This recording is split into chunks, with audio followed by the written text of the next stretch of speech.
En algún lugar entre los manuscritos polvorientos de Alejandría y las bibliotecas eclesiásticas de Roma, existe un silencio ensordecedor. No es el silencio de la ausencia, sino el silencio de lo que fue deliberadamente callado, cuidadosamente omitido, estratégicamente borrado. Porque cuando los evangelistas tomaron sus plumas para narrar la vida del hombre que cambiaría la historia de Occidente, cuando decidieron contar la historia de aquel niño nacido en Belén, tropezaron con algo inesperado. Sus propias versiones no concordaban. Y no se trataba de pequeñas discrepancias sobre fechas o lugares secundarios, sino de contradicciones tan profundas, tan irreconciliables, que parecían estar describiendo a dos personas diferentes, a dos familias distintas, a dos historias que jamás podrían haberse cruzado en el tiempo y el espacio. ¿Acaso no resulta perturbador que los textos que millones consideran sagrados, inspirados por lo divino, contengan narrativas que se contradicen mutuamente con una claridad casi desconcertante? ¿No debería esto despertar algo en nosotros, alguna inquietud fundamental sobre la naturaleza de lo que hemos aceptado como verdad revelada? Baruch Spinoza, aquel judío portugués de Ámsterdam, aquel filósofo que fue maldecido y expulsado de su propia comunidad por atreverse a pensar, vio estas fisuras con una claridad que ninguno de sus contemporáneos se atrevió a reconocer. Para Spinoza, estas contradicciones no eran simples errores de copistas ni malentendidos culturales. Eran la evidencia misma de que los textos sagrados eran obras humanas, demasiado humanas, escritas por hombres con agendas, con sesgos, con intereses políticos y teológicos que moldearon cada palabra, cada genealogía, cada milagro narrado. Y quizás tú, que lees estas palabras en este momento preciso de tu existencia, te encuentres en alguna ciudad del mundo donde el sol apenas comienza a elevarse sobre el horizonte, o donde la noche ya ha caído y las estrellas brillan con esa indiferencia cósmica que tanto fascinaba a Spinoza. Tal vez estés en Buenos Aires, en Madrid, en Ciudad de México, en Bogotá, en Lima, o en cualquier rincón de este planeta donde el idioma español resuena con sus matices infinitos.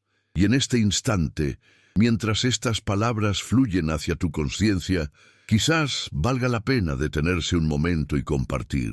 ¿Desde qué país, desde qué ciudad estás mirando estas líneas? ¿Qué hora marca tu reloj en este preciso momento? Porque en medio de estas reflexiones sobre verdades antiguas y mentiras perpetuadas, hay algo hermoso en reconocer que estamos todos aquí, dispersos por la geografía, pero unidos por la búsqueda de comprensión. Y si estas palabras resuenan en ti, si algo en esta exploración toca alguna fibra de tu ser, compártelas con alguien cercano, con ese amigo o familiar que también se hace preguntas, que también duda, que también busca. Que esta búsqueda compartida traiga bendiciones a tu familia. No las bendiciones de la conformidad ciega, sino las bendiciones del coraje para cuestionar. La primera contradicción emerge casi inmediatamente cuando abrimos los evangelios de Mateo y Lucas, los únicos dos que se atreven a narrar la infancia de Jesús. Marcos comienza su evangelio con Jesús ya adulto, siendo bautizado por Juan en el Jordán, como si todo lo anterior fuera irrelevante o sencillamente desconocido. Juan, el evangelio más tardío y más teológico, abre con un himno filosófico sobre el logos, el verbo que existía desde el principio, y luego salta directamente al ministerio público. Pero Mateo y Lucas decidieron que la infancia importaba, decidieron que había que explicar los orígenes. Y al hacerlo, crearon dos narrativas que no solo difieren en detalles, sino que se contradicen en sus fundamentos más básicos. Comencemos con las genealogías, esos listados aparentemente tediosos de nombres que la mayoría de los creyentes salta al leer las Escrituras. Mateo traza la línea de Jesús desde Abraham hasta José, pasando por el rey David y su hijo Salomón. Es una genealogía real que establece la legitimidad davídica de Jesús, su derecho al trono de Israel. Lucas, por otro lado, también traza una genealogía, pero lo hace en dirección inversa, desde Jesús hacia atrás hasta Adán. Y aquí está el problema devastador. Después de David, las líneas divergen completamente. Lucas hace pasar la línea por Natán, otro hijo de David, no por Salomón. Los nombres que siguen son diferentes. El padre de José, según Mateo, es Jacob. Según Lucas, es Elí. ¿Cómo puede un hombre tener dos padres biológicos? Los apologistas cristianos han intentado durante 2 milenios resolver esta contradicción. Algunos argumentan que una genealogía es de José y la otra de María, aunque esto es textualmente insostenible porque ambas claramente identifican a José como el eslabón final. Otros sugieren que se trata de líneas legales versus líneas biológicas, invocando la ley del levirato, donde un hombre podría tener un padre biológico y un padre legal diferente. Pero estas explicaciones son intentos desesperados de armonizar lo que los textos mismos presentan como irreconciliable. Spinoza, con su bisturí intelectual, cortó a través de estas evasivas. Si las genealogías no concuerdan, es porque fueron construidas por autores diferentes, con propósitos teológicos diferentes, no porque estuvieran reportando hechos históricos verificables. ¿Por qué nos cuesta tanto aceptar esto? ¿Por qué la idea de que los evangelios son construcciones teológicas más que reportes periodísticos nos resulta tan amenazante? ¿Acaso nuestra fe es tan frágil que no puede sobrevivir al contacto con la realidad histórica? Spinoza argumentaba que la verdadera piedad, la verdadera espiritualidad, no depende de la veracidad histórica de cada detalle narrativo, sino de los principios éticos universales que podemos extraer. Pero la Iglesia, con su necesidad de control, con su arquitectura de poder construida sobre la literalidad de las Escrituras, no podía permitir esta distinción. Para la institución eclesiástica, admitir que los evangelios contienen contradicciones históricas sería abrir la puerta a la duda, y la duda es el enemigo mortal del dogma. La segunda contradicción emerge cuando examinamos las circunstancias del nacimiento mismo. Según Mateo, José y María vivían en Belén. Era su hogar. Jesús nace allí no por casualidad o por un censo romano, sino porque simplemente esa era su residencia. Después del nacimiento, vienen los magos de Oriente siguiendo una estrella, lo cual provoca la paranoia genocida de Herodes el Grande, quien ordena la masacre de todos los niños menores de 2 años en Belén y sus alrededores. José, advertido en sueños, huye con su familia a Egipto, donde permanecen hasta la muerte de Herodes. Solo entonces regresan, pero no a Belén, sino que se establecen en Nazaret, en Galilea, porque temen al hijo de Herodes que gobierna Judea. Lucas, sin embargo, cuenta una historia completamente diferente. José y María viven en Nazaret. Viajan a Belén únicamente porque César Augusto ha decretado un censo que requiere que todos se registren en su ciudad ancestral.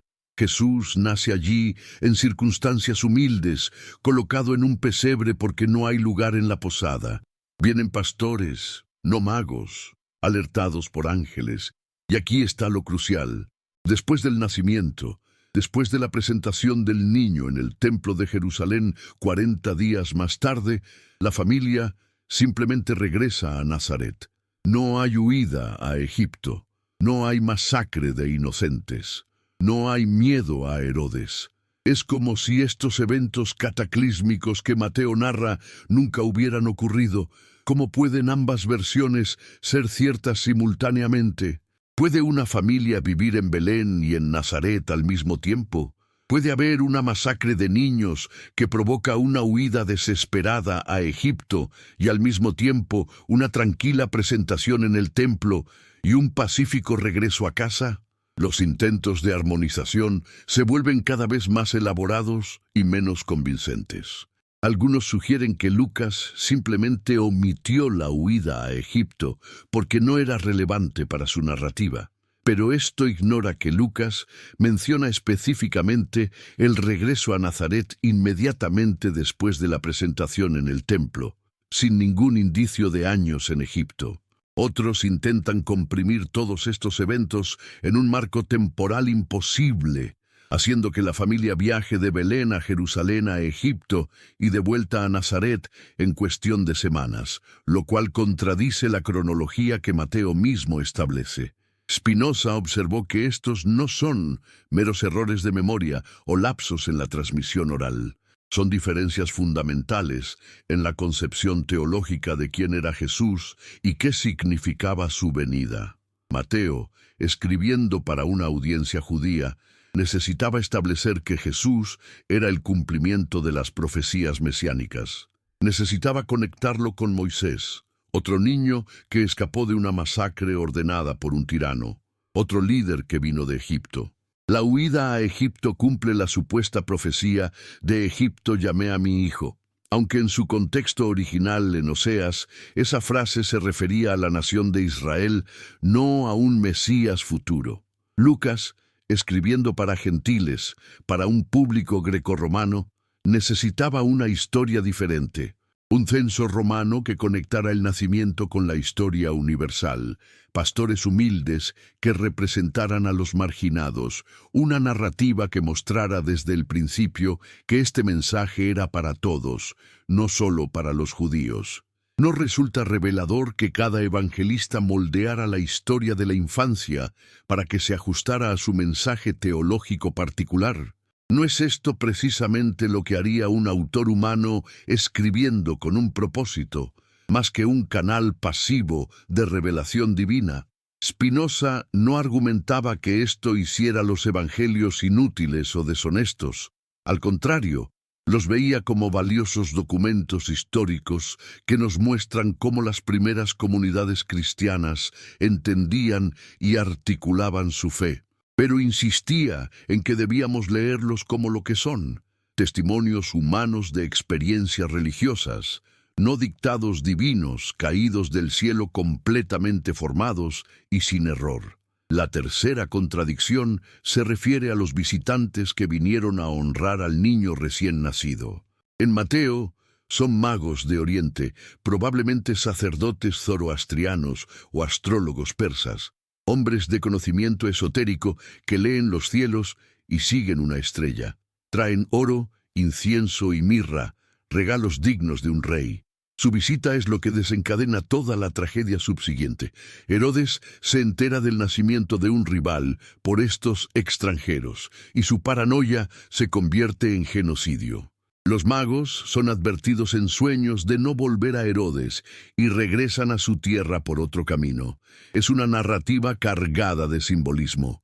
Los gentiles sabios reconocen al Mesías judío antes que los propios judíos. El conocimiento pagano se inclina ante la revelación. El cosmos mismo anuncia este nacimiento extraordinario. Lucas, sin embargo, presenta una escena radicalmente diferente. No hay magos. No hay estrella, no hay oro, ni incienso, ni mirra. En cambio, son pastores, los más humildes de la sociedad, considerados ritualmente impuros por su contacto constante con animales, quienes reciben el anuncio. Un ángel se les aparece en los campos durante la noche, rodeado de la gloria divina, proclamando buenas nuevas de gran gozo. Un coro celestial aparece, multitudes de ángeles cantando alabanzas. Los pastores, aterrorizados y asombrados, van a Belén y encuentran al niño tal como les fue dicho. Luego regresan, glorificando y alabando a Dios. Es una narrativa de revelación a los marginados, de un mensaje divino que viene primero a aquellos que la sociedad desprecia, de un reino que invierte todas las jerarquías humanas. Puede haber una diferencia más marcada. Magos gentiles versus pastores judíos. Sabiduría esotérica versus revelación directa. regalos reales versus manos vacías, silencio celestial versus coros angelicales, conexión con la tragedia política versus celebración inocente. Estos no son detalles complementarios que se puedan fusionar en una narrativa coherente. Son visiones fundamentalmente diferentes de lo que significó el nacimiento de Jesús y a quién fue dirigido primariamente su mensaje. Los intentos de los armonizadores de la Biblia de incluir tanto a los magos como a los pastores, situándolos en momentos diferentes de las primeras semanas de vida de Jesús, ignoran el hecho de que ninguno de los evangelistas menciona a ambos grupos. Si Mateo conociera la historia de los pastores y los ángeles, ¿por qué omitiría un evento tan milagroso? Si Lucas supiera de los magos y la estrella, ¿por qué ignoraría visitantes tan significativos? La respuesta más simple, la que Spinoza abrazaría, es que cada autor conocía solo una tradición, o eligió incluir solo la tradición que servía a su propósito teológico. ¿Por qué nos resulta tan difícil aceptar que los evangelistas eran autores con agendas, no secretarios tomando dictado divino? ¿Acaso esto disminuye el valor de sus mensajes? Spinoza argumentaba que no, que de hecho libera el texto para que hable con mayor poder. Cuando dejamos de intentar defender la literalidad histórica de cada detalle, podemos enfocarnos en los principios éticos y espirituales que los textos intentan comunicar. Podemos apreciar la belleza de que Mateo viera en Jesús el cumplimiento de la esperanza judía, conectándolo con la historia de Israel, mientras que Lucas viera en él una revelación universal que trascendía las fronteras étnicas y de clase. Ambas visiones tienen valor. Ambas comunican verdades importantes, pero no son la misma historia histórica. Y pretender que lo son nos fuerza a una deshonestidad intelectual que finalmente socava la fe más que protegerla. La cuarta contradicción se centra en la presentación en el templo, un evento que Lucas narra con considerable detalle y que Mateo ignora por completo. Según la ley judía, una mujer que daba a luz a un varón era considerada ritualmente impura durante 40 días, después de los cuales debía presentarse en el templo para purificación, llevando un cordero para el holocausto y una tórtola o paloma joven para el pecado. Las familias pobres, sin embargo, podían sustituir el cordero por otra ave, llevando 2 tórtolas o 2 pichones de paloma. Lucas nos dice que María y José, siendo pobres, llevaron el sacrificio de los pobres, 2 tórtolas o 2 pichones, estableciendo desde el principio la humildad económica de la familia. Durante esta presentación en el templo de Jerusalén, Lucas nos dice que un hombre llamado Simeón, justo y piadoso, que esperaba la consolación de Israel, toma al niño en sus brazos y pronuncia su famoso cántico, el Nunc Dimittis. Ahora, Señor, puedes dejar que tu siervo muera en paz, según tu palabra, porque mis ojos han visto tu salvación. Una profetisa anciana llamada Ana también reconoce al niño y comienza a hablar de él a todos los que esperaban la redención de Jerusalén. Es una escena pública, en el corazón del judaísmo, en el templo mismo, donde este niño es proclamado como el Mesías esperado por 2 figuras veneradas. Pero aquí surge la contradicción devastadora. Según Mateo, en este punto la familia ya debería estar en Egipto. Los magos han venido, han adorado al niño, han alertado sin querer a Herodes y la familia ha huido para salvar su vida. ¿Cómo pueden estar simultáneamente exiliados en Egipto y presentándose públicamente en el templo de Jerusalén, a solo unos kilómetros de Belén, justo en el territorio controlado por el hombre que está tratando de matar a su hijo? La cronología se colapsa bajo su propio peso.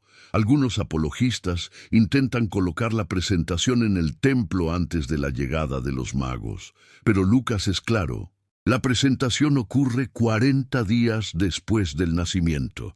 tiempo durante el cual, presumiblemente, los magos ya habrían llegado siguiendo su estrella. Otros intentan sugerir que la familia regresó brevemente de Egipto para la presentación y luego volvió al exilio, pero esto es una contorsión textual sin ningún apoyo en los evangelios mismos. ¿No es notable que eventos tan públicos y significativos en un evangelio sean completamente ignorados en el otro? ¿No debería la proclamación mesiánica pública en el templo por dos profetas reconocidos ser algo que Mateo querría incluir? ¿No debería la dramática huida a Egipto y la masacre de los inocentes ser algo que Lucas mencionaría? Spinoza vio en estas omisiones no descuidos casuales, sino evidencia de que cada evangelista estaba trabajando con tradiciones diferentes, quizás orales, que circulaban en diferentes comunidades cristianas primitivas. No estaban escribiendo historia en el sentido moderno, intentando crear un registro cronológico preciso de eventos verificables. Estaban escribiendo teología narrativa, usando historias de la infancia para establecer quién era Jesús y qué significaba su venida. La quinta contradicción, quizás la más desconcertante de todas, se refiere al lugar donde la familia finalmente se establece. Para Mateo, como ya hemos visto, Nazaret es un destino de segunda opción, casi accidental. La familia vivía en Belén, huyó a Egipto, y cuando regresaron después de la muerte de Herodes, su intención era volver a Belén, a Judea. Solo el miedo a Arquelao, el hijo brutal de Herodes, que ahora gobernaba esa región, los lleva a cambiar de planes y establecerse en Galilea, en un pueblo llamado Nazaret. Mateo siente la necesidad de explicar esto, incluso intentando conectarlo con una profecía sobre que el Mesías sería llamado Nazareno, aunque ninguna profecía tal existe realmente en las escrituras hebreas. Para Lucas, Nazaret es el hogar desde el principio. Es donde el ángel Gabriel se aparece a María. Es donde María vive cuando recibe el anuncio del nacimiento. Es el pueblo de donde José y María viajan a Belén para el censo. Es a donde regresan después de la presentación en el templo. No hay ambigüedad, no hay indecisión, no hay planes cambiados. Nazaret es simplemente su hogar, y todo en la narrativa de Lucas asume esto desde el principio. ¿Cómo puede el mismo lugar ser el hogar ancestral de la familia y un refugio de último momento al que llegan como fugitivos? Estas no son dos versiones ligeramente diferentes de los mismos eventos. Son narrativas fundamentalmente incompatibles, que presuponen geografías y circunstancias completamente diferentes. Y sin embargo, ambas han sido canonizadas, leídas durante 2 milenios, como si fueran complementarias, como si pudieran de alguna manera fusionarse en una historia coherente si simplemente tenemos suficiente fe o suficiente creatividad interpretativa. Spinoza, observando estas contradicciones con su característico desapego analítico, llegó a una conclusión que lo haría anatema para judíos y cristianos por igual. Los textos bíblicos no son revelación divina inerrante, sino documentos humanos compuestos, editados y transmitidos por personas con sus propias perspectivas limitadas, sus propios objetivos teológicos, sus propias tradiciones comunitarias. Esto no significa que carezcan de valor o verdad. Significa que su verdad no reside en su precisión histórica literal, sino en los principios éticos universales y las intuiciones espirituales profundas que contienen. Significa que debemos leer estos textos con la misma sofisticación crítica que aplicamos a cualquier otro texto antiguo, honrando su humanidad más que negándola. Pero ¿por qué la Iglesia, por qué las instituciones religiosas en general resisten tan ferozmente este enfoque? ¿Por qué la idea de que los evangelios contienen contradicciones históricas se percibe como una amenaza existencial? Spinoza entendió que el poder institucional de la religión depende del control del conocimiento y de la narrativa. Si los textos sagrados son dictados divinos perfectos, entonces solo aquellos autorizados por la institución pueden interpretarlos correctamente. Si contienen errores humanos y contradicciones, entonces cada persona puede, debe, leer y juzgar por sí misma. La infalibilidad bíblica no es una doctrina principalmente teológica, es una doctrina de control social y poder institucional. Y así nos encontramos aquí, 2000 años después, aún leyendo estos textos como si las contradicciones no existieran, como si con suficiente gimnasia hermenéutica pudiéramos hacer que dos genealogías diferentes sean la misma, que una familia pueda estar en dos lugares a la vez, que eventos cataclísmicos puedan ocurrir y no ocurrir simultáneamente. ¿Cuánta deshonestidad intelectual estamos dispuestos a tolerar en nombre de la fe? ¿Cuánto debemos torcer la lógica y la razón para mantener intacta una doctrina de inerrancia que los propios textos desmienten en cada página? Estas preguntas no son académicas ni abstractas, van al corazón de cómo nos relacionamos con la verdad, con la autoridad, con nosotros mismos. Cuando enseñamos a las personas, especialmente a los jóvenes, que deben creer cosas que contradicen la evidencia clara, que deben suspender su razón crítica en nombre de la fe, ¿qué les estamos realmente enseñando? ¿Les estamos enseñando piedad o les estamos enseñando conformidad? ¿Les estamos enseñando a confiar en Dios o les estamos enseñando a confiar en la institución que dice hablar por Dios? Spinoza vivió las consecuencias de hacer estas preguntas. Fue excomulgado con una severidad casi sin precedentes, maldecido por su propia comunidad judía, con palabras que invocaban todas las maldiciones de la Torá. Se le prohibió cualquier contacto con otros judíos, se quemaron sus escritos, se borró su nombre, y sin embargo, siguió pensando, siguió escribiendo, siguió buscando la verdad con una integridad que pocos han igualado. Porque para Spinoza, la verdad no era una amenaza a la espiritualidad genuina, era su única base sólida. Una fe construida sobre mentiras y evasivas no es fe en absoluto, es simplemente miedo disfrazado de devoción. Las contradicciones en las narrativas de la infancia de Jesús no son anomalías menores que pueden ser explicadas con suficiente ingenio teológico. Son ventanas a la naturaleza humana de estos textos, evidencia de que fueron escritos por personas específicas, en contextos específicos, con objetivos específicos. Mateo, probablemente escribiendo en Antioquía, alrededor del año 80 de la Era Común, tenía una audiencia judía en mente y necesitaba demostrar que Jesús cumplía las profecías mesiánicas. Lucas, escribiendo quizás una década más tarde para gentiles cultos, necesitaba conectar la historia de Jesús con la historia romana más amplia y demostrar que este mensaje era universal, no tribal. Estas diferencias en audiencia y propósito naturalmente produjeron narrativas diferentes, incluso contradictorias. ¿Pero acaso reconocer esto disminuye el poder de estos textos? ¿Acaso hace menos conmovedor el himno de María, el Magnificat, donde proclama que Dios ha derribado a los poderosos de sus tronos y ha exaltado a los humildes? ¿Hace menos profunda la advertencia de Simeón a María de que una espada atravesará su propia alma?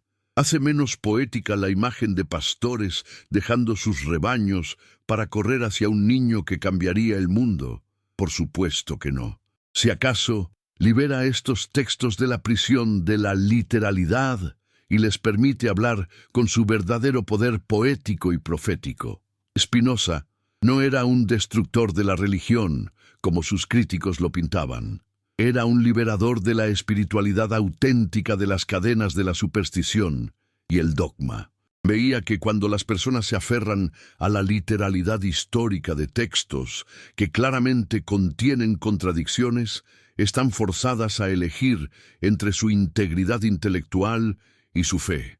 Y en el mundo moderno, cada vez más personas están eligiendo su integridad intelectual, abandonando por completo la religión porque se les ha dicho que deben aceptarla con todas sus imposibilidades lógicas o rechazarla por completo. Spinoza ofrecía un tercer camino: aceptar la humanidad de los textos sagrados mientras se honran las verdades espirituales y éticas que contienen. Las 5 contradicciones sobre la infancia de Jesús son solo el comienzo. Si continuamos leyendo los evangelios con ojos críticos, encontramos contradicciones en prácticamente cada evento mayor de la vida de Jesús. El número de veces que Pedro niega conocerlo, las últimas palabras de Jesús en la cruz, quién encontró la tumba vacía, a quién se apareció Jesús después de la resurrección y en qué orden, cuándo ascendió al cielo. Los intentos de armonizar todas estas diferencias producen narrativas cada vez más elaboradas y menos convincentes, malabarismos cronológicos que requieren más fe en los armonizadores que en los textos originales. ¿Y qué hemos ganado con todo este esfuerzo de armonización? ¿Hemos hecho la fe más fuerte o más débil? ¿Hemos honrado los textos o los hemos violentado? Spinoza argumentaría que hemos hecho un flaco favor tanto a la fe como a la razón. Hemos creado una falsa dicotomía donde las personas deben elegir entre aceptar contradicciones obvias o abandonar por completo su herencia espiritual. Hemos convertido la fe en un ejercicio de suspensión de la incredulidad, más que en una búsqueda genuina de verdad y significado. Y así, mientras el sol se mueve a través del cielo, mientras la tierra gira en su órbita eterna, mientras tú lees estas palabras desde cualquier rincón del mundo donde te encuentres, la pregunta persiste: ¿qué haremos con estas contradicciones? ¿Continuaremos negándolas, inventando explicaciones cada vez más inverosímiles? ¿O tendremos el coraje de Spinoza para enfrentar la verdad, por incómoda que sea, y descubrir que la espiritualidad auténtica no solo sobrevive al contacto con la realidad, sino que florece en ella? Parte 2. La habitación estaba fría aquella mañana de julio de 1656 en Ámsterdam, cuando 24 ancianos de la comunidad sefardí se reunieron para pronunciar una sentencia que resonaría a través de los siglos. Baruch Spinoza, de apenas 23 años, estaba a punto de convertirse en el hereje más famoso de su era, aunque aún no había publicado una sola línea de filosofía.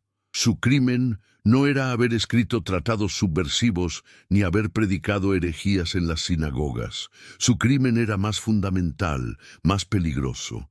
No podía dejar de pensar, no podía dejar de cuestionar, no podía forzar su mente a aceptar lo que su razón rechazaba.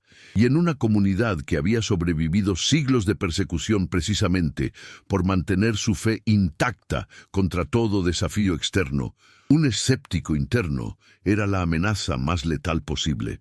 ¿Qué es lo que hace que una pregunta sea más peligrosa que una herejía abierta? ¿Por qué las autoridades religiosas temen más a quien duda sinceramente que a quien niega con certeza? La respuesta es simple y aterradora. Las herejías pueden ser refutadas, los herejes pueden ser condenados, pero las preguntas honestas, las dudas genuinas, son como semillas que caen en tierra fértil. Se propagan, se multiplican, contaminan a otros con su honestidad incómoda. Un hereje desafiante puede ser convertido en ejemplo, en advertencia, pero un escéptico sincero, alguien que simplemente no puede hacer que su mente acepte lo que no tiene sentido, ese es un peligro que ninguna refutación puede eliminar. Spinoza había cometido el error fatal de señalar exactamente lo que estamos discutiendo: que los textos sagrados están llenos de contradicciones, que las genealogías no concuerdan, que las narrativas se contradicen mutuamente, que eventos imposibles son narrados como hechos históricos. Pero no lo hacía con malicia o deseo de destruir. Lo hacía con la misma naturalidad con la que uno señalaría que el cielo es azul o que el agua moja. Para su mente clara y precisa, Estas observaciones eran simplemente obvias, y negarse a reconocerlas era una forma de deshonestidad que no podía comprender ni tolerar. Los rabinos le ofrecieron dinero, una pensión anual considerable si simplemente guardaba silencio, si mantenía sus dudas para sí mismo, si fingía ortodoxia en público. ¿No es revelador esto? No le pedían que cambiara de opinión, no intentaban convencerlo de que estaba equivocado. Simplemente querían su silencio, querían que mintiera, que viviera en hipocresía, que valorara la paz comunitaria sobre la integridad intelectual. Y Spinoza, con esa terquedad moral que caracteriza solo a los verdaderos filósofos, rechazó la oferta. No porque fuera valiente en el sentido heroico, sino porque simplemente no podía concebir vivir de otra manera. La verdad no era para él una posesión que pudiera ser vendida o negociada, era el aire mismo que respiraba. La sentencia de excomunión que pronunciaron contra él es una de las maldiciones más severas jamás registradas en la historia judía. Lo maldijeron de día y de noche, durmiendo y despierto. Invocaron contra él todas las maldiciones escritas en el libro de la ley. Prohibieron a cualquier judío tener cualquier contacto con él, hablarle, estar bajo el mismo techo, leer sus escritos, hacerle ningún favor. Lo borraron tan completamente como era humanamente posible. Y sin embargo, aquí estamos, casi 400 años después, y es Spinoza quien es recordado, estudiado, venerado, mientras los nombres de aquellos 24 ancianos han sido tragados por el olvido. ¿Qué nos dice esto sobre la naturaleza de la verdad y el poder? ¿Qué revela sobre la fragilidad de las autoridades que deben recurrir a la censura y el ostracismo, porque no pueden recurrir al argumento y la razón? El cherem, la excomunión, es el arma de aquellos que han perdido el debate intelectual, pero aún retienen el poder institucional. Es el reconocimiento implícito de que las ideas del excomulgado son peligrosas, precisamente porque podrían ser persuasivas, porque podrían ser verdaderas. Y así, Spinoza se convirtió en lo que todo pensador genuino debe eventualmente convertirse, un solitario. No por elección, no por misantropía, sino por necesidad. Porque en una sociedad donde el pensamiento está regulado, donde ciertas preguntas no pueden ser hechas, donde ciertas verdades no pueden ser dichas, el pensador honesto será inevitablemente expulsado.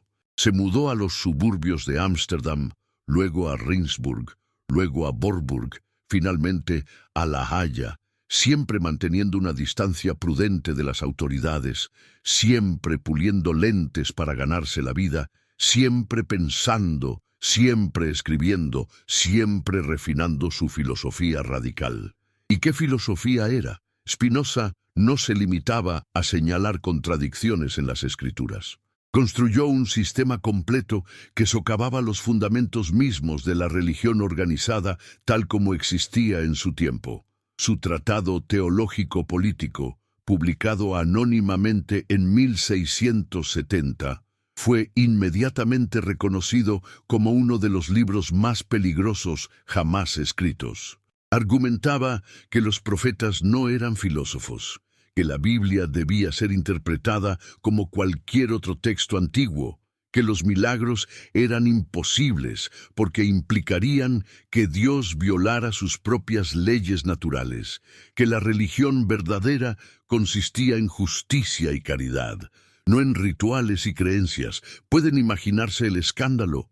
En una era donde ateos confesos podían ser ejecutados, donde cuestionar la autoridad religiosa era traición tanto espiritual como política, Spinoza argumentaba tranquilamente que toda la estructura del judaísmo y cristianismo institucionales estaba construida sobre malentendidos fundamentales. No atacaba desde la ira o el resentimiento, sino desde la claridad filosófica, lo cual lo hacía infinitamente más peligroso. Un ateo enojado puede ser descartado como emocionalmente dañado. Un filósofo calmado que argumenta desde principios primeros es una amenaza existencial. Volvamos a nuestras contradicciones sobre la infancia de Jesús, porque ahora podemos verlas con los ojos de Spinoza, podemos entender lo que realmente significan. Cuando Mateo y Lucas nos dan genealogías diferentes, cuando sitúan a la familia en lugares diferentes, cuando narran visitantes diferentes, no están simplemente cometiendo errores inocentes de memoria o transmisión. Están construyendo narrativas teológicas que sirven a propósitos específicos para audiencias específicas. Mateo necesita que Jesús sea el nuevo Moisés, el cumplimiento de las profecías judías, el heredero legítimo del trono de David. Lucas necesita que Jesús sea el Salvador universal, el que viene a los marginados primero, el que inaugura un reino que trasciende las fronteras étnicas y de clase. Pero ¿por qué necesitamos reconocer esto?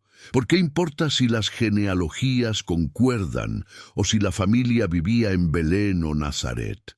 Importa porque cuando negamos lo obvio, cuando insistimos en que contradicciones claras son realmente armonías complejas que solo requieren suficiente fe o suficiente gimnasia interpretativa para entender, estamos haciendo algo profundamente deshonesto. Estamos valorando la conformidad sobre la verdad. Estamos entrenando nuestras mentes para aceptar lo absurdo, y una vez que una mente está entrenada para aceptar absurdos, puede ser manipulada para aceptar cualquier cosa. Spinoza vio esto con una claridad casi profética. Vio que las instituciones religiosas no estaban realmente preocupadas por la verdad o la salvación de las almas. Estaban preocupadas por el poder, por el control, por mantener su autoridad sobre las mentes y las vidas de las personas. Y la mejor manera de mantener ese control era exigir creencia en cosas que contradecían la razón y la evidencia. Porque una vez que has logrado que alguien crea lo increíble, has demostrado poder sobre su mente de una manera que ningún argumento racional puede lograr. ¿No es esto exactamente lo que vemos en las armonizaciones forzadas de las contradicciones evangélicas? Se nos pide que creamos que José tuvo dos padres diferentes porque debe haber habido algún tipo de adopción legal que no se menciona en ningún texto. Se nos pide que creamos que la familia vivía tanto en Belén como en Nazaret porque, tal vez tenían dos residencias o se movían frecuentemente entre ambas. Se nos pide que creamos que los magos y los pastores vinieron ambos, pero que por alguna razón cada evangelista mencionó solo uno de los grupos. Se nos pide que suspendamos toda lógica, toda probabilidad, todo sentido común, y simplemente creamos porque la alternativa, admitir que los textos contienen contradicciones, es aparentemente demasiado terrible para contemplar. ¿Pero por qué es tan terrible? ¿Por qué la idea de que Mateo y Lucas tenían diferentes fuentes y diferentes propósitos teológicos amenaza la fe de manera fundamental? Spinoza argumentaba que solo amenaza una fe construida sobre fundamentos falsos, una fe que confunde la inerrancia textual con la verdad espiritual, que confunde la autoridad institucional con la voz de Dios. Una fe genuina, una espiritualidad auténtica, no necesita textos perfectos ni instituciones infalibles. Necesita principios éticos universales. Necesita la búsqueda honesta de la verdad. Necesita justicia y misericordia y humildad. La Iglesia, por supuesto, no podía tolerar esto. El catolicismo había construido toda una arquitectura teológica sobre la tradición y la autoridad magisterial. El protestantismo había reaccionado poniendo toda la autoridad en la escritura sola, en sola escritura. Ambas tradiciones, por razones diferentes, necesitaban que la Biblia fuera inerrante, perfecta, sin contradicción. Y aquí venía Spinoza, este judío excomulgado puliendo lentes en Holanda, señalando tranquilamente que el emperador no llevaba ropa, que las contradicciones eran obvias para cualquiera que leyera los textos honestamente. Sus libros fueron prohibidos inmediatamente. Los católicos los pusieron en el índice de libros prohibidos. Los protestantes los denunciaron desde sus púlpitos. Incluso los gobiernos seculares, temerosos del desorden social que podría causar el escepticismo religioso, intentaron suprimir su obra. Y sin embargo los libros circulaban, se leían en secreto, se discutían en círculos privados. Las ideas, una vez liberadas, no pueden ser devueltas a su prisión. La verdad, una vez vista, no puede ser no vista. ¿Qué significa para nosotros hoy, en esta era secular donde la mayoría de las personas en Occidente ya no temen la excomunión o la hoguera? Significa que aún estamos lidiando con las mismas preguntas fundamentales que Spinoza planteó. ¿Cuál es la relación entre fe y razón? ¿Pueden coexistir o una debe siempre dominar a la otra? ¿Es posible ser intelectualmente honesto y religioso simultáneamente? ¿O la religión, tal como la conocemos, depende fundamentalmente de algún nivel de autoengaño, alguna suspensión voluntaria del pensamiento crítico? Spinoza respondería que depende completamente de cómo definamos la religión.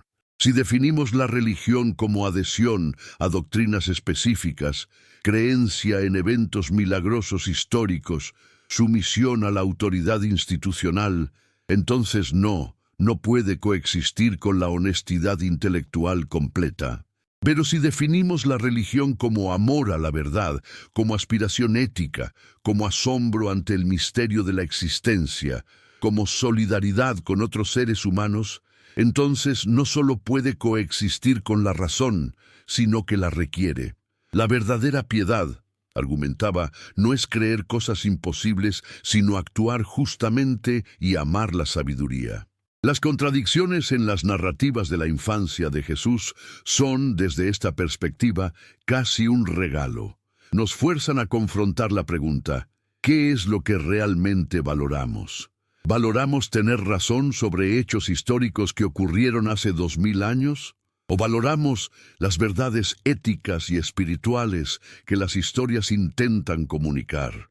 Necesitamos que cada detalle sea históricamente preciso para que el mensaje tenga poder. ¿O puede el mensaje tener poder incluso si los detalles son construcciones teológicas más que reportes históricos? Consideremos la historia de la huida a Egipto. Históricamente es casi seguro que nunca ocurrió. Herodes el Grande murió en el año 4 antes de la era común, y no hay absolutamente ningún registro histórico extrabíblico de una masacre de niños en Belén, algo que ciertamente habría sido notado por historiadores contemporáneos si hubiera involucrado todos los niños varones menores de 2 años en una región. Josefo, que registró exhaustivamente todos los crímenes de Herodes, no menciona este supuesto genocidio. Ninguna otra fuente antigua lo confirma. Es casi seguro una construcción teológica de Mateo para conectar a Jesús con Moisés y establecer el tema del Mesías rechazado por su propio pueblo. ¿Pero acaso esto hace la historia sin valor? ¿Acaso no puede aún comunicar verdades importantes sobre el rechazo, sobre el exilio, sobre cómo el poder político teme y busca destruir lo que no puede controlar? ¿No puede la historia aún resonar con las experiencias de refugiados en todas las eras, con aquellos que deben huir de la persecución, con las familias arrancadas de sus hogares por la violencia de los poderosos? La verdad de la historia no está en sí ocurrió literalmente, sino en sí captura algo verdadero sobre la condición humana. Esto es lo que Spinoza intentaba explicar, lo que las instituciones religiosas se negaban a aceptar. Los textos sagrados no son valiosos porque sean inerrantes, son valiosos porque contienen sabiduría acumulada, intuiciones éticas profundas, narrativas que capturan aspectos de la experiencia humana que ningún otro género literario puede capturar. Pero cuando insistimos en su literalidad histórica, cuando defendemos cada detalle como si nuestra salvación dependiera de la exactitud de cada genealogía, estamos perdiendo el bosque por los árboles. Estamos confundiendo el dedo que apunta a la luna con la luna misma. Y así, Spinoza pulía sus lentes, creando instrumentos de visión cada vez más claros, metáfora perfecta de su proyecto filosófico de clarificar el pensamiento, de eliminar las distorsiones y supersticiones que oscurecen nuestra comprensión. Vivía simplemente, escribía cuidadosamente, rechazaba ofertas de posiciones académicas que habrían requerido jurar ortodoxia religiosa. Murió joven, a los 44 años, probablemente de silicosis causada por años de inhalar polvo de vidrio. Pero en esa breve vida produjo una revolución filosófica cuyos efectos aún estamos procesando. ¿Por qué su filosofía fue tan peligrosa? Porque no simplemente atacaba doctrinas específicas, atacaba el fundamento mismo del poder religioso institucional. Si la Biblia es un texto humano con contradicciones y errores, entonces no puede ser usada como arma de autoridad absoluta. Si los milagros son imposibles, entonces los sacerdotes no pueden reclamar poder especial a través de su supuesta capacidad de mediar lo sobrenatural. Si la verdadera religión es ética más que doctrina, entonces cualquier persona decente es religiosa independientemente de sus creencias teológicas específicas. Y los no creyentes éticos son superiores a los creyentes inmorales.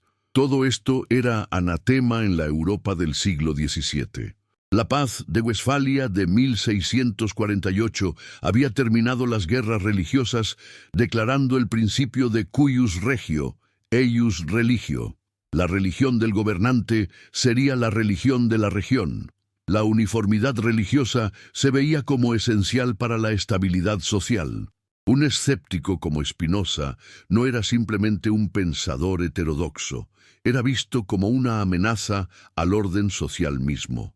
Sus ideas, si se propagaban, podrían socavar la autoridad de reyes y sacerdotes por igual, y tenían razón en temerlo. Las ideas de Spinoza se filtraron a través de Europa, influyendo a los pensadores de la Ilustración que vendrían después. Voltaire, aunque criticaba a Spinoza, fue profundamente influenciado por él. Kant lo estudió cuidadosamente, aunque finalmente rechazó sus conclusiones. Hegel lo llamó el fundador de la filosofía moderna. Marx y Freud, cada uno a su manera, fueron herederos de su desmitificación radical de la religión. La modernidad misma, con su separación de Iglesia y Estado, su libertad de conciencia, su método histórico crítico de estudiar textos antiguos, es en parte el legado de este judío solitario que se atrevió a leer la Biblia como leería cualquier otro libro. Las 5 contradicciones sobre la infancia de Jesús, vistas a través de los ojos de Spinoza, se convierten en microcosmos de una pregunta mucho mayor. ¿Debemos leer nuestros textos sagrados con honestidad intelectual? ¿O la religión requiere fundamentalmente que desactivemos nuestra razón crítica cuando nos acercamos a ciertos textos, que aceptemos lo que sabemos que es falso porque está sancionado por la tradición o la autoridad? Y si elegimos la honestidad intelectual, ¿significa esto abandonar la espiritualidad por completo? ¿O puede la espiritualidad ser redefinida, purificada, liberada de sus elementos supersticiosos para revelar algo más profundo y verdadero? Estas no son preguntas arcanas para académicos en Torres de Marfil. Son preguntas que afectan cómo vivimos, cómo criamos a nuestros hijos, cómo nos relacionamos con la autoridad, cómo construimos comunidades. Una sociedad que valora la conformidad sobre la verdad producirá ciudadanos obedientes, pero no críticos, creyentes, pero no pensadores.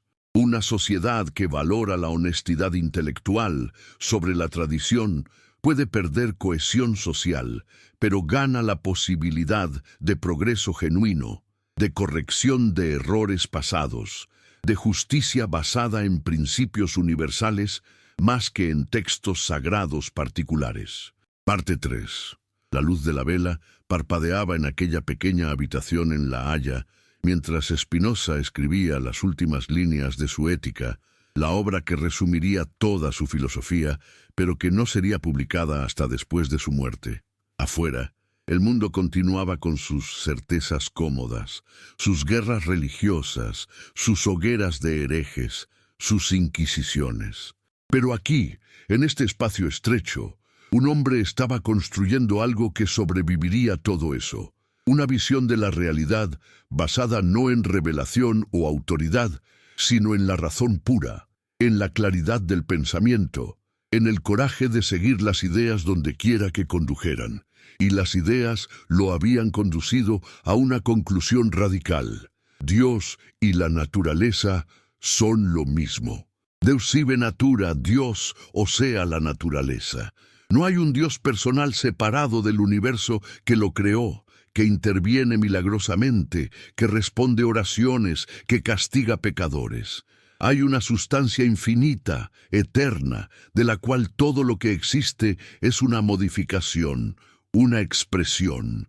Las leyes naturales no son decretos arbitrarios de un legislador divino que puede suspenderlos a voluntad. Son la expresión necesaria de la naturaleza misma de Dios. Los milagros, por lo tanto, son imposibles no porque Dios carezca de poder, sino porque violarían su propia naturaleza, lo cual es una contradicción lógica. ¿Pueden imaginar el escándalo? Para cristianos y judíos por igual.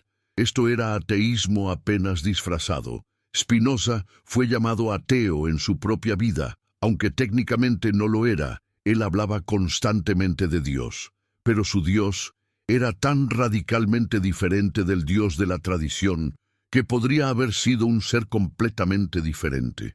Su Dios no amaba ni odiaba, no premiaba ni castigaba, no escuchaba oraciones ni realizaba milagros. Su Dios era el orden eterno del universo mismo, accesible a través de la razón, expresado en leyes matemáticas, indiferente a los asuntos humanos individuales. Pero, ¿qué significa esto para nuestras contradicciones sobre la infancia de Jesús? Significa que toda la empresa de intentar armonizarlas, de defender su veracidad histórica literal, está fundamentalmente mal orientada. Los evangelistas no estaban intentando escribir historia en el sentido moderno, porque creían que estaban narrando eventos en los que Dios había intervenido milagrosamente. Vírgenes que parte 2, continuación concebían, estrellas que guiaban a magos, ángeles que aparecían a pastores, huidas milagrosas de masacres. Para Spinoza, todo esto era imposible no porque fuera escéptico o cínico, sino porque violaba los principios fundamentales de cómo funciona la realidad. Y si estos eventos milagrosos no ocurrieron literalmente, entonces las narrativas que los contienen deben ser entendidas de otra manera, como teología, como poesía, como construcciones simbólicas destinadas a comunicar verdades de un orden diferente. Esta es la revolución espinosista que aún no hemos completado. Aún leemos textos antiguos escritos en un paradigma precientífico, como si fueran reportes históricos modernos. Aún defendemos la literalidad de eventos que contradicen todo lo que sabemos sobre cómo funciona el mundo. Y cuando encontramos contradicciones entre estas narrativas, nos retorcemos en contorsiones interpretativas cada vez más elaboradas, en lugar de simplemente admitir lo obvio. Estos son textos humanos que reflejan las comprensiones limitadas, las agendas teológicas y las tradiciones comunitarias de sus autores. Pero ¿qué pasa con la fe cuando admitimos esto? ¿Qué queda de la religión cuando despojamos las narrativas de su literalidad histórica? Para Spinoza queda lo esencial. El llamado ético a la justicia y la caridad, la aspiración humana hacia algo mayor que nosotros mismos, el asombro ante el misterio de la existencia. Queda lo que siempre fue el corazón verdadero de la religión, antes de que fuera capturado por instituciones hambrientas de poder y dogmatizadores profesionales. Consideremos más profundamente el conflicto entre Mateo y Lucas sobre los visitantes. Los magos de Mateo, Son figuras cargadas de significado simbólico. Vienen del Oriente, probablemente de Persia o Babilonia, las tierras del exilio judío. Son sabios, astrólogos, sacerdotes de religiones paganas.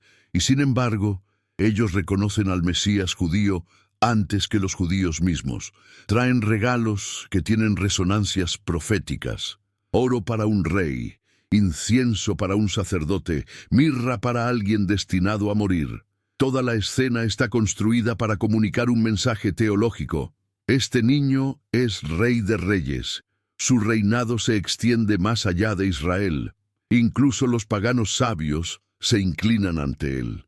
Los pastores de Lucas comunican un mensaje completamente diferente. No son sabios o poderosos, son los más marginados de la sociedad judía. Los pastores eran considerados ritualmente impuros porque trabajaban constantemente con animales. No podían observar el Sabbat adecuadamente porque los animales necesitan cuidado continuo. Eran generalmente analfabetos y pobres. Y a ellos, precisamente a ellos, viene el anuncio celestial primero.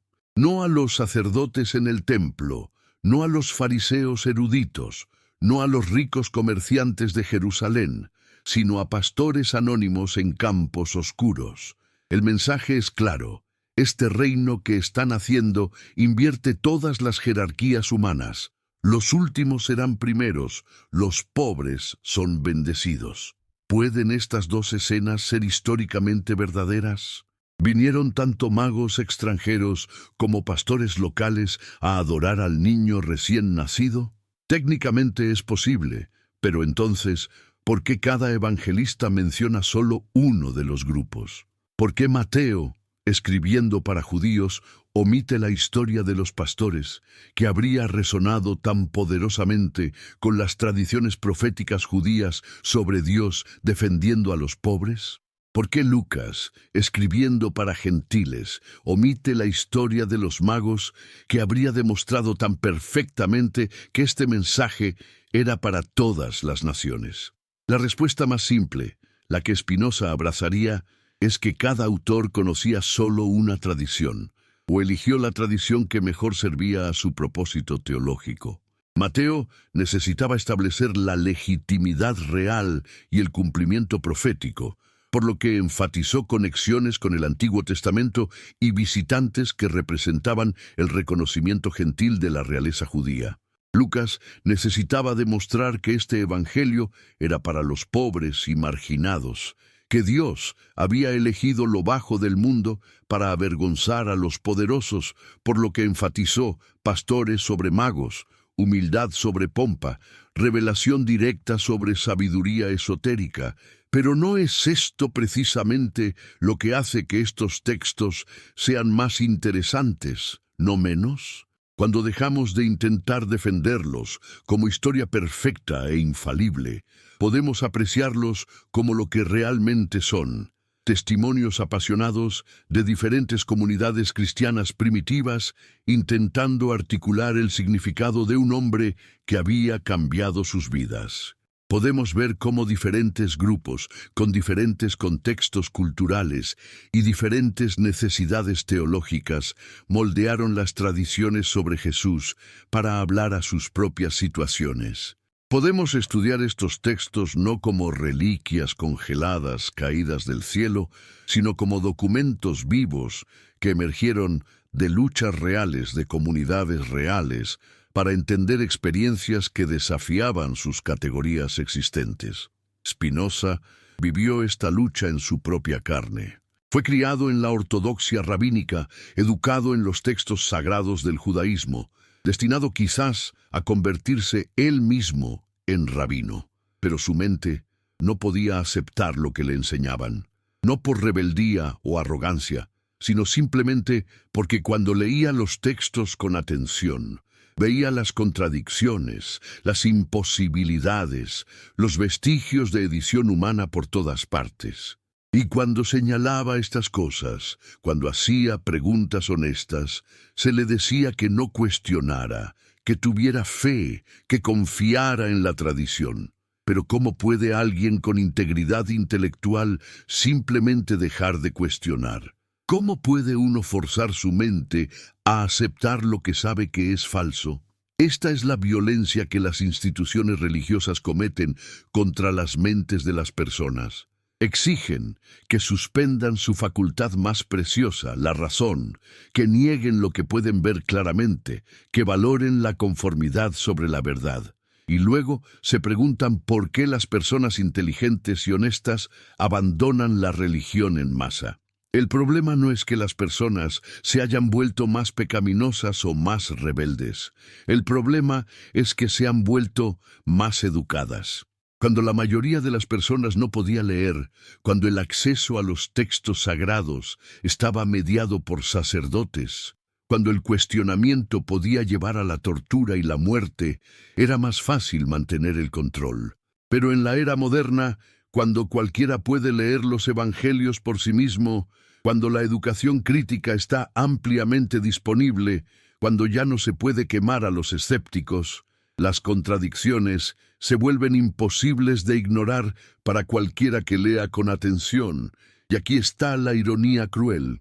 Las iglesias, en su desesperación por defender la inerrancia bíblica, están haciendo que la fe sea imposible para las personas honestas.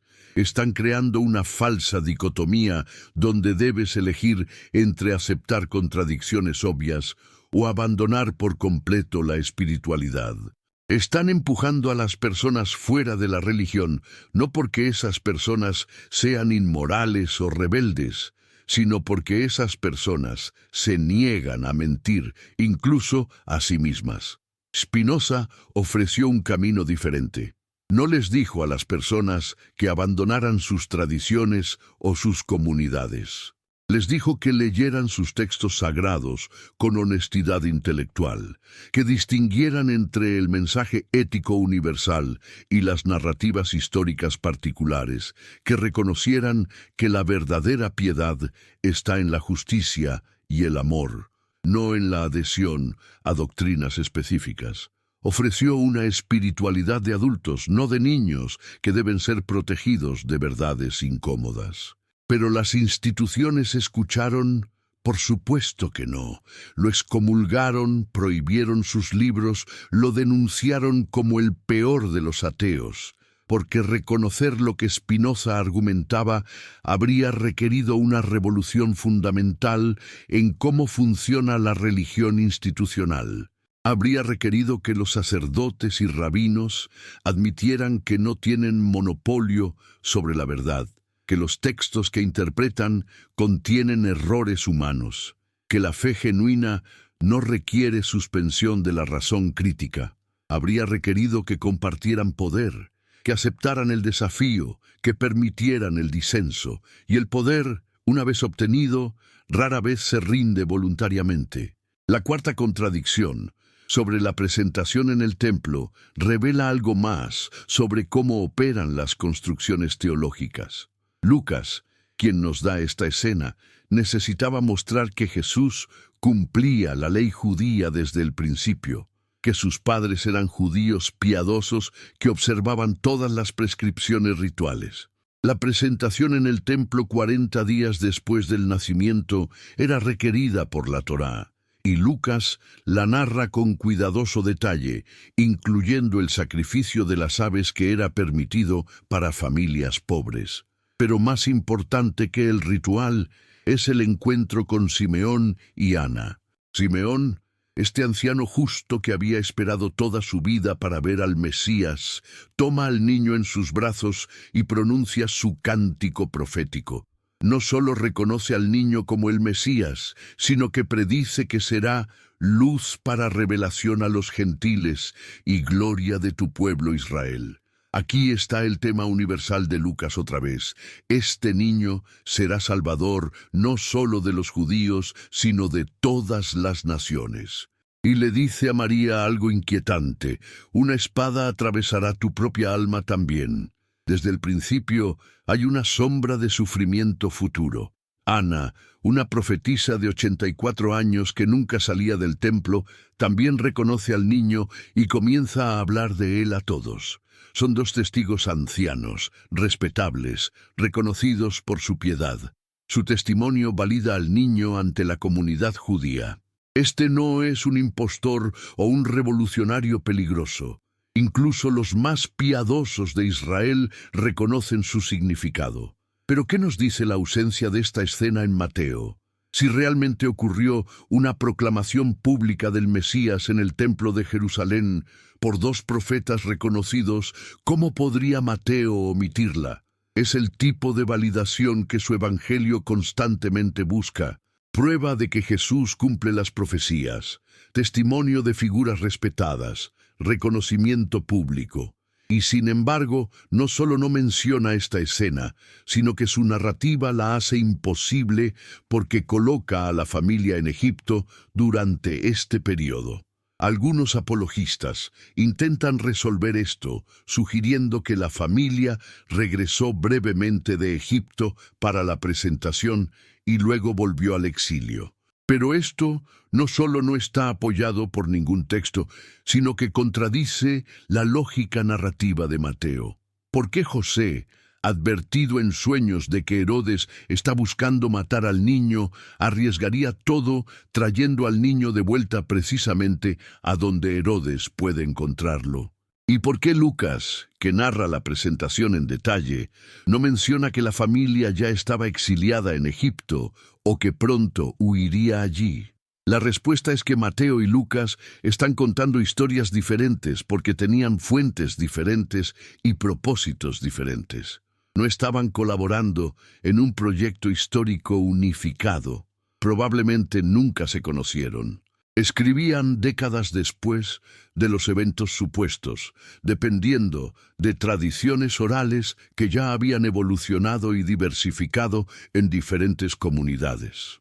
El hecho de que sus narrativas no concuerden no es un escándalo teológico, es exactamente lo que esperaríamos de documentos históricos independientes compuestos bajo estas circunstancias. Pero ¿por qué defender la armonización a toda costa? ¿Qué está realmente en juego? Lo que está en juego es el modelo de revelación divina que las iglesias han usado para justificar su autoridad durante 2 milenios. Si la Biblia es la palabra perfecta de Dios, entonces la Iglesia, como intérprete autorizada de esa palabra, tiene autoridad absoluta. Pero si la Biblia es un conjunto de documentos humanos con todas las limitaciones que eso implica, entonces la autoridad de la Iglesia se vuelve mucho más cuestionable. Se convierte en una tradición entre otras, una interpretación entre muchas, un camino posible pero no el único camino. Spinoza vio esto claramente. Vio que la doctrina de la inerrancia bíblica no era principalmente teológica, sino política. Era una herramienta de control, una forma de mantener el monopolio sobre la verdad y la salvación. Por eso su tratado teológico-político fue tan peligroso. No solo desafiaba doctrinas específicas, desafiaba todo el sistema de poder religioso. Argumentaba que el propósito verdadero de la Escritura era enseñar obediencia y piedad, no transmitir verdades metafísicas o datos históricos precisos. Argumentaba que cada persona podía y debía interpretar la Escritura por sí misma, guiada por la razón y la caridad. Argumentaba que la libertad de pensamiento y expresión no era solo permisible, sino esencial para la salud de cualquier sociedad. ¿Pueden imaginar cuán radical era esto?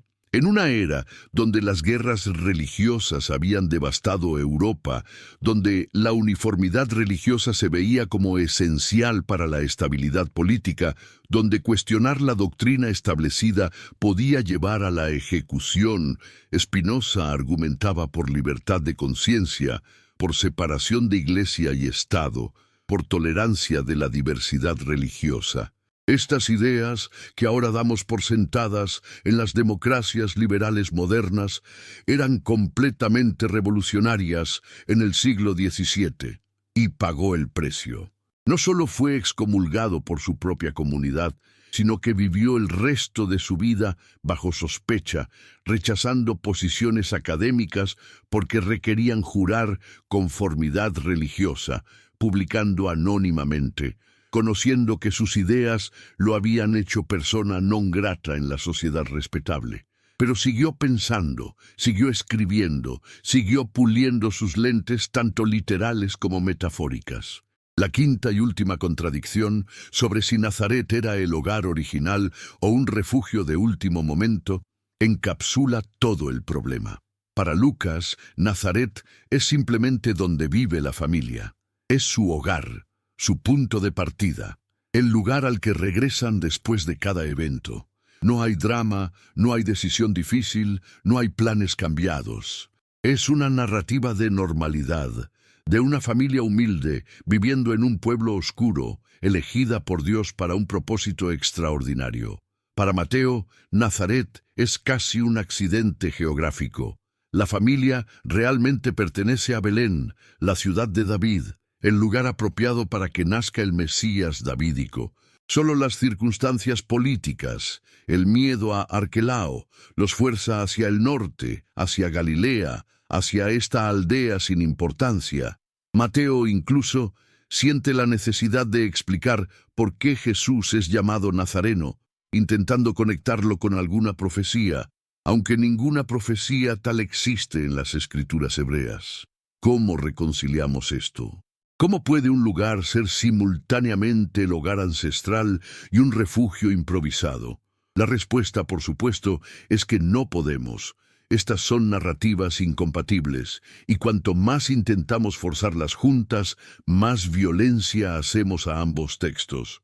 Es como intentar superponer dos mapas de lugares diferentes y luego insistir en que representan el mismo territorio. Spinoza nos invita a simplemente dejar ir la necesidad de armonización, a leer cada evangelio en sus propios términos, apreciar lo que cada autor está intentando comunicar, reconocer que diferentes comunidades preservaron diferentes tradiciones, a ver la diversidad en los evangelios, no como un problema que debe ser resuelto, sino como una ventana a la vitalidad y complejidad del cristianismo primitivo. Pero esto no socava la fe, solo si la fe depende de la literalidad histórica de cada detalle. Solo si hemos confundido la creencia en hechos históricos específicos con la confianza en Dios. Solo si hemos reducido la espiritualidad a sentimiento intelectual, a proposiciones doctrinales. Spinoza argumentaba que la verdadera fe, la fe que realmente importa, es práctica, no teórica. No es sobre creer que ciertos eventos ocurrieron hace 2000 años. Es sobre cómo vives ahora, cómo tratas a otros, si practicas la justicia y la misericordia. Y quizás esto sea lo más radical de todo en la filosofía de Spinoza, la idea de que Dios no se preocupa por nuestras creencias teológicas. El Dios de Spinoza, idéntico a la naturaleza misma, no tiene preferencias sobre si creemos en nacimientos virginales o resurrecciones. Estas son preocupaciones humanas, no divinas. Lo que importa es si vivimos en armonía con la naturaleza, si desarrollamos nuestras potencialidades racionales, si tratamos a otros con justicia y compasión. Esta es una espiritualidad sin templos, sin sacerdotes, sin rituales obligatorios, sin doctrinas que deben ser aceptadas bajo pena de condenación. Es una espiritualidad de libertad, de razón, de ética universal. Es en muchos sentidos lo que el propio Jesús pudo haber enseñado antes de que sus seguidores lo convirtieran en objeto de culto, antes de que las narrativas de su infancia fueran construidas para establecer su estatus divino, antes de que las iglesias construyeran imperios sobre su nombre. ¿No es irónico que Spinoza, el hereje, el excomulgado, el ateo acusado, pudo haber estado más cerca del mensaje original de Jesús que todas las iglesias que reclaman su autoridad? Que su énfasis en la ética sobre el dogma, en la razón sobre la revelación, en la libertad sobre la autoridad, pudo haber reflejado mejor lo que un rabino galileo itinerante realmente enseñó que todos los credos y concilios de 2 milenios de cristianismo. Estas son preguntas peligrosas. Son las preguntas que hacen que las instituciones se pongan nerviosas.